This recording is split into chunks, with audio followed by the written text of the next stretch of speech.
കൽപ്പറ്റയിലെ സ്കൂളിൽ നിന്ന് London school of ഇക്കണോമിക്സിലേക്ക് എസ്തർ അനിൽ. യുകെയിലെ ലണ്ടൻ സ്കൂൾ ഓഫ് ഇക്കണോമിക്സിനു മുന്നിൽ നിന്നുള്ള ചിത്രം പങ്കുവച്ച് നടി എസ്തർ അനിൽ. അവിടെ ഡെവലപ്മെൻറ്റ് സ്റ്റഡീസിൽ ഉപരിപഠനം നടത്തുകയാണ് താരം. സമൂഹ മാധ്യമങ്ങളിൽ തന്നെക്കുറിച്ചുള്ള വിവരങ്ങളൊന്നും പങ്കുവെക്കാറില്ല താരം. ദൃശ്യം എന്ന സിനിമയിലൂടെയാണ് എസ്തർ ക്യാമറയ്ക്ക് മുന്നിലെത്തുന്നത്.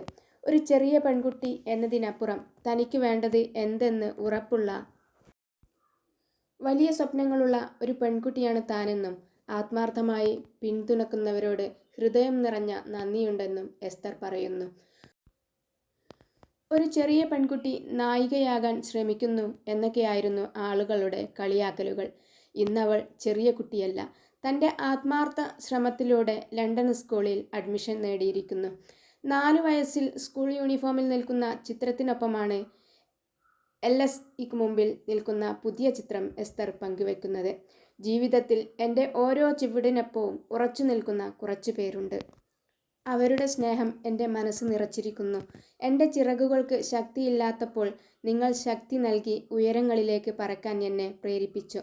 4 വയസ്സുകാരിയായ എന്നോടൊപ്പം പരാജയപ്പെടുക, പോരാടുക, ഉയരങ്ങളിലേക്ക് പറക്കുക എന്നതിൻ്റെ പുതിയ പതിപ്പായ ഞാൻ കൈകോർക്കുന്നു എന്നാണ് എസ്തർ അനിലിൻ്റെ വാക്കുകൾ.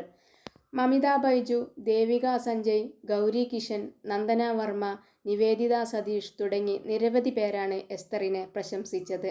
പബ്ലിക് സ്കൂൾ കൽപ്പറ്റയിൽ നിന്നും ലണ്ടൻ സ്കൂൾ ഓഫ് ഇക്കണോമിക്സ് വരെ എന്നായിരുന്നു എസ്തറിൻ്റെ അമ്മ മഞ്ജുവിൻ്റെ കമൻറ്റ്.